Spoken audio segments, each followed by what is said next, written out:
তোমার কি পা আছে? তুমি কি শ্বাস নিতে পারো? তোমার শরীর কি তোমার মনের কথা মেনে চলে? যদি এই প্রশ্নগুলোর উত্তর হ্যাঁ হয়, তাহলে কেন তুমি নিজেকে পরাজিত মনে করো? কেন একটি ছোট ব্যর্থতা তোমাকে বিষণ্ণ করে তোলে? আজ আমি তোমাকে শুধু একটি গল্প বলতে আসিনি। গল্প বলা হয় শিশুদের ঘুম পাড়িয়ে দেওয়ার জন্য, কিন্তু আমি তোমাকে ঘুম পাড়াতে নয়, আমি তোমাকে জাগিয়ে তুলতে এসেছি। আজ আমরা এমন একটি মেয়ের কথা বলবো, যার ভেতরে পুরো পৃথিবী জয় করার শক্তি ছিল, কিন্তু চিকিৎসা বিজ্ঞান তাকে প্রত্যাখ্যান করেছিল। ডাক্তাররা পরিষ্কারভাবে বলেছিল, এটা অসম্ভব। ২২ ভাই বোনের মধ্যে সে ছিল ২০তম। জন্মের সময় থেকেই তার জীবন ছিল মৃত্যুর খুব কাছাকাছি। পোলিও, পক্ষাঘাত, বাঁকা পা, এমন একটি মেয়ে যে সাহায্য ছাড়া বসতেও পারত না। একাই দাঁড়ানো তো ছিল কল্পনারও বাইরে। কিন্তু তারপর এমন কিছু ঘটেছিল যাকে আধুনিক স্নায়ুবিজ্ঞান বলে নিউরোপ্লাস্টিসিটি। এটি উইলমা রুডলফের গল্প। আজ আমরা সেই চিট কোডগুলো উন্মোচন করব, সেই মানসিক কাঠামো যা ব্যবহার করে একজন প্রতিবন্ধী মেয়ে বিশ্বের দ্রুততম দৌড়বিদে পরিণত হয়েছিল। হ্যালো বন্ধুরা, আমি প্রীতম এবং বুক ডিগার ইউটিউব চ্যানেলে আপনাদের স্বাগতম। চলুন কল্পনা করি ১৯৪০-এর দশক, একটি দরিদ্র কৃষ্ণাঙ্গ পরিবার। উইলমার জন্ম সময়ের আগেই হয়েছিল।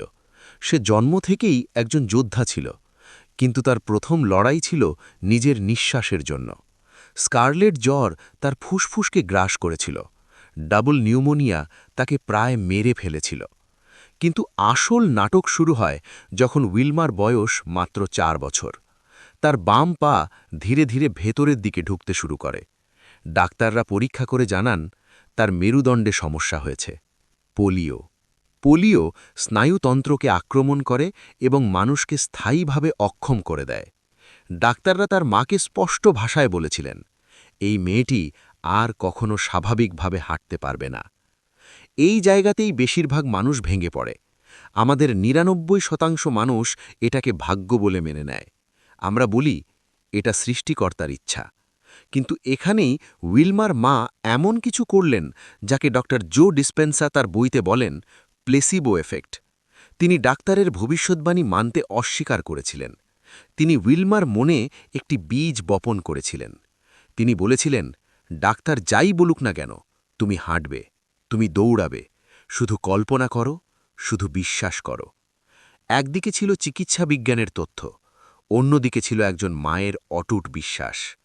বিজ্ঞান বলছিল পেশি মৃত, মা বলছিলেন বিশ্বাসী জীবন। উইলমা তার মাকে বিশ্বাস করেছিল, আর সেখান থেকেই শুরু হয়েছিল পৃথিবীর সবচেয়ে ভয়াবহ যন্ত্রণার অধ্যায়। সপ্তাহে ২ বার উইলমার মা তাকে বাসে করে ৫০ মাইল দূরে নিয়ে যেতেন। বর্ণবাদের চরম সময়ে একজন দরিদ্র নারী তার পঙ্গু মেয়েকে নিয়ে চিকিৎসার জন্য শহর থেকে শহরে ছুটে বেড়াতেন। চিকিৎসা কেমন ছিল? ডাক্তাররা জোর করে তার বাঁকানো পা সোজা করতেন। অসহ্য ব্যথা, এত ব্যথা যে একজন প্রাপ্তবয়স্ক মানুষও চিৎকার করে উঠত। কিন্তু ৫ বছরের সেই মেয়েটি দাঁত চেপে সব সহ্য করেছিল। ব্রেস বা লোহার জুতো পরার আগেই উইলমা তার মনকে শক্ত করে ধরেছিল। কেন? কারণ সে তার চোখে এমন একটি ছবি দেখেছিল যেটা তখনও বাস্তব ছিল না।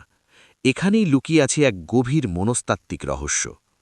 উইলমা তার বইতে লিখেছেন, যখন আমি ব্রেস পরে হাঁটতাম তখন প্রচণ্ড ব্যথা হতো, কিন্তু আমি পৃথিবীকে অ্যাক্টিং দেখাতে শুরু করেছিলাম যেন আমি সম্পূর্ণ সুস্থ। এই অ্যাক্টিং শব্দটার দিকে মনোযোগ দাও। সাইবারনেটিক্সের লেখক ডক্টর ম্যাক্সওয়েল মাল্টস বলেন, অবচেতন মন বাস্তবতা আর গভীর কল্পনার মধ্যে পার্থক্য করতে পারে না। উইলমা তার মনের থিয়েটার ব্যবহার করেছিল। সে পঙ্গু ছিল, কিন্তু তার মনে সে ছিল একজন ক্রীড়াবিদ। সে ব্যথা অনুভব করছিল, কিন্তু তার আত্মচিত্র ছিল একজন বিজয়ীর। নরম্যান ডয়েজ তার বই the brain that changes itself এ লিখেছেন, যখন তুমি কোনো কিছুর ওপর গভীরভাবে মনোযোগ দাও তখন মস্তিষ্ক নতুন নিউরাল পাথওয়ে তৈরি করে। উইলমা শুধু ভাবেনি, তার মন তার মৃত পায়ের জন্য নতুন নিউরাল পাথওয়ে তৈরি করেছিল। সে তার দুর্বলতাকে পরিচয় হতে দেয়নি। ১২ বছর বয়সে উইলমা একদিন তার মাকে বলেছিল, আমার আর এই লোহার জুতোগুলোর দরকার নেই। এটা কোনো অলৌকিক ঘটনা ছিল না, এটা ছিল বছরের পর বছর মানসিক অনুশীলনের ফল। ডাক্তাররা হতবাক হয়ে গিয়েছিলেন, চিকিৎসা বিজ্ঞানের কাছে কোনো ব্যাখ্যা ছিল না, কিন্তু উইলমার কাছে উত্তর ছিল অ্যান্টি ফ্র্যাজিলিটি। নাসিম তালিব বলেন, কিছু জিনিস ভেঙে গেলে আরও শক্তিশালী হয়ে ওঠে। উইলমার রোগ ছিল তার অভিশাপ নয়, তার ট্রেনিং গ্রাউন্ড। এরপর সে দৌড়াতে শুরু করে, প্রতিটি দৌড়ে হারে, সব সময় শেষের দিকে আসে। লোকেরা হাসে, দেখো পোলিও আক্রান্ত মেয়েটি দৌড়ানোর চেষ্টা করছে। কিন্তু উইলমা ভয় পায়নি। যে মেয়ে বছরের পর বছর হাঁটার জন্য লড়াই করেছে, তার কাছে দৌড়ে হেরে যাওয়া কিছুই না। সে প্রতিদিন ব্যর্থ হয়েছে আর প্রতিদিন ট্র্যাকে ফিরে এসেছে। কোচ একদিন জিজ্ঞেস করলেন, তুমি বারবার হেরে যাও, তবুও কেন দৌড়াও? উইলমা বলেছিল, কারণ আমি জানি আমি জিতব, শুধু একটু সময় লাগবে। সেথ গডেন একে বলেন দ্য ডেপ। সবচেয়ে কঠিন সময়টাই আসে সাফল্যের ঠিক আগে, আর বেশিরভাগ মানুষ সেখানেই হাল ছেড়ে দেয়। কিন্তু উইলমা দেয়নি। সে একটি কৌশল নিয়ে কাজ করেছিল। সে তার মস্তিষ্কের RAS reticular activation system program করেছিল। সে আর মানুষের হাসি শুনতে পাচ্ছিল না, সে কেবল শেষ রেখাটাই দেখতে পাচ্ছিল। ১৯৫৬ সালের অলিম্পিক এসে গেল। উইলমার বয়স তখন মাত্র ১৬ বছর। সে নির্বাচিত হয়েছিল, অনেক আশা ছিল। কিন্তু ফলাফল ব্যর্থতা। ২০০ মিটার দৌড়ে সে খারাপভাবে হেরে গেল। মেডেলের কথা তো ভুলেই যাও, সে ঠিকমতো কোয়ালিফাইডও হতে পারেনি। একবার কল্পনা করো, একজন ১৬ বছরের মেয়ে তার হোটেল রুমে একা বসে কাঁদছে।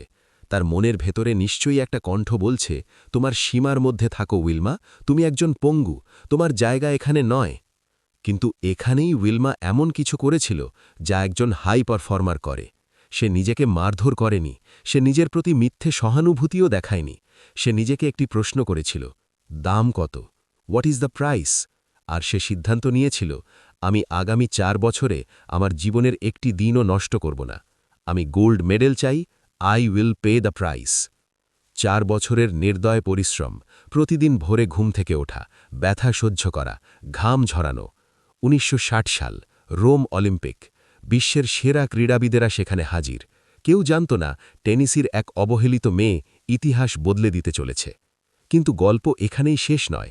ঠিক একদিন আগে আসে আরেকটি মোড়। উইলমার চুল কেটে দেওয়া হয়, তার গোড়ালি অসাড় হয়ে যায়, পা ফুলে যায়, ব্যথা অসহনীয় হয়ে ওঠে। ডাক্তার বললেন, তুমি সম্ভবত দৌড়াতে পারবে না।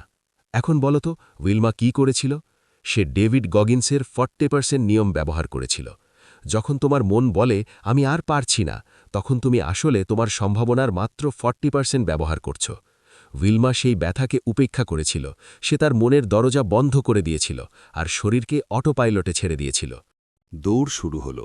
বন্দুকের গুলি ছোড়া হল। যে পা একসময় লোহার শিকলে বাঁধা ছিল, সেই পা বাতাস ছুঁয়ে ফেলল। আমি বলেছিলাম, ব্যথা? ওটা তার পুরনো বন্ধু। সে ক্লান্ত হয়নি। সেদিন উইলমা রুডলফ একটি নয়, দুটি নয়, ৩টি স্বর্ণপদক জিতেছিল।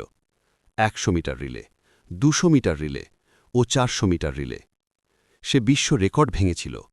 সে তখন বিশ্বের দ্রুততম নারী। মানুষ তাকে ডাকত দ্য ব্ল্যাক গজেল। সে শুধু দৌড় জেতেনি, সে চিকিৎসা বিজ্ঞানকে অস্বীকার করেছিল। সে ভাগ্যকে না বলে দিয়েছিল। যারা বলেছিল তুমি পারবে না, সে তাদের সবাইকে চুপ করিয়ে দিয়েছিল। এখন প্রশ্ন, এই গল্প থেকে আমরা কি শিখব? এটা কোনো রূপকথা নয়, এটা একটি নীল নকশা। চলো এটাকে ডিকোড করি। আজ থেকে তুমি তোমার জীবনে ৩টি শক্তিশালী পদক্ষেপ নেবে। পাঠ নম্বর ১, আইডেন্টিটি শিফটিং বা পরিচয় পরিবর্তন। জেমস ক্লিয়ার বলেন, লক্ষ্য নির্ধারণ করো না, পরিচয় পরিবর্তন করো। উইলমা শুধু দৌড়াতে চায়নি, সে নিজেকে একজন দৌড়বিদ হিসেবে দেখেছিল। অবসর নেওয়ার পরেও সে নিজেকে ক্রীড়াবিদই ভাবত। তোমার সমস্যাটা কি জানো? তুমি ধনী হতে চাও, কিন্তু কাজ করো একজন দরিদ্র মানুষের মতো। তুমি টপে যেতে চাও, কিন্তু অভ্যাস লুজারের মতো। প্রথমে তোমার মনে নিজেকে কল্পনা করো তুমি যা হতে চাও, এবং বিশ্বাস করো যতক্ষণ না তুমি তা হও। পাঠ নম্বর ২, ব্যথা একটি দরজা। তুমি ব্যথা থেকে পালাও, উইলমা ব্যথার দিকে দৌড়ায়। জিমে গিয়ে একটু শরীর ব্যথা হলে তুমি ছেড়ে চলে যাও। পড়তে বসে একটু মাথা ব্যথা করলে তুমি বই বন্ধ করে ফেলো। মনে রেখো, যেখানে কমফর্ট শেষ হয় সেখান থেকেই জীবন শুরু হয়। পোলিওর ব্যথা উইলমার ব্যথা সহ্য করার সীমা এতটাই বাড়িয়ে দিয়েছিল যে দৌড়ানোর ব্যথা তার কাছে তুচ্ছ ছিল। তোমার ব্যথা নষ্ট করো না, এটাকে জ্বালানিতে রূপান্তরিত করো। হৃদয় ভাঙলে ব্যবহার করো, ব্যর্থ হলে ব্যবহার করো, অপমানিত হলে ব্যবহার করো। পাঠ নম্বর ৩, নিউরোপ্লাস্টিসিটি ও ভিজুয়ালাইজেশন। যদি শরীর সহযোগিতা না করে, মনকে প্রশিক্ষণ দাও। ডক্টর জো ডিসপেনজা বলেন, যদি তুমি প্রতিদিন সফলতাকে মনে বাস্তবের মতো দেখতে পারো, তাহলে সেই ঘটনা তোমার জন্য কোয়ান্টাম ফিল্ডে প্রস্তুত হতে শুরু করে। উইলমা হুইলচেয়ারে বসেই স্বর্ণপদক জিতেছিল তার মনে। আর তুমি সারাদিন কি করো? আমি পারি না, আমার দুর্ভাগ্য। তুমি যা বারবার ভাবো তাই তোমার জীবনের পর্দায় ভেসে ওঠে। উইলমা রুডলফ ৫৪ বছর বয়সে মারা যান, কিন্তু তিনি প্রমাণ করে গেছেন মানুষের কোনো সীমা নেই, সীমা শুধু তোমার মনে। তুমি আয়নার সামনে দাঁড়িয়ে বলো, আমি ধনী, আমি সুস্থ, কিন্তু তোমার কাজ চিৎকার করে করে বলে তুমি মিথ্যা বলছ। মনোবিজ্ঞান বা সাইকোলজিতে একে বলে কগনিটিভ ডিসোন্যান্স। যখন চিন্তা আর কাজের মধ্যে দ্বন্দ্ব হয়, ব্রেন চাপের মধ্যে পড়ে। এই চাপ এড়াতে বেশিরভাগ মানুষ স্বপ্ন ছোট করে ফেলে। উইলমা উল্টোটা করেছিল, সে অভ্যাসগুলো বড় করেছিল যাতে সেগুলো স্বপ্নের সমান হয়। এখন তোমার সামনে দুটি পথ। ১, এই ভিডিও বন্ধ করো এবং একটা হাস্যরসের রিল দেখো এবং ঘুমিয়ে পড়ো, আর কাল আবার পুরনো জীবনে ফিরে যাও। ২, এখনই সিদ্ধান্ত নাও, তোমার দোষগুলো খুঁজে বের করো আর বলো, তুমি আমাকে থামাতে পারবে না। তুমি জানো তোমার আর উইলমার মধ্যে সবচেয়ে বড় পার্থক্য কি? উইলমার ডোপামিন আসত ব্যথা থেকে, আর তোমারটা সস্তা বিনোদন থেকে। আধুনিক দুনিয়া তোমাকে দাস বানিয়ে রেখেছে। নিউরোকেমিস্ট্রির কঠিন সত্য শোনো, তোমার মন সবসময় সবচেয়ে সহজ পথ বেছে নেয়, সবচেয়ে সহজটা, সহজ উপায়। তাই জীবন তোমার জন্য কষ্ট বেছে নেওয়ার আগেই তুমি নিজেই তোমার কষ্ট বেছে নাও। যদি তুমি মনে করো যে তোমার বর্তমান পরিস্থিতির চেয়ে ভালো কিছু তুমি পাওয়ার যোগ্য, তাহলে কমেন্টে লেখো, আমি এর মূল্য দেব। I will pay the price.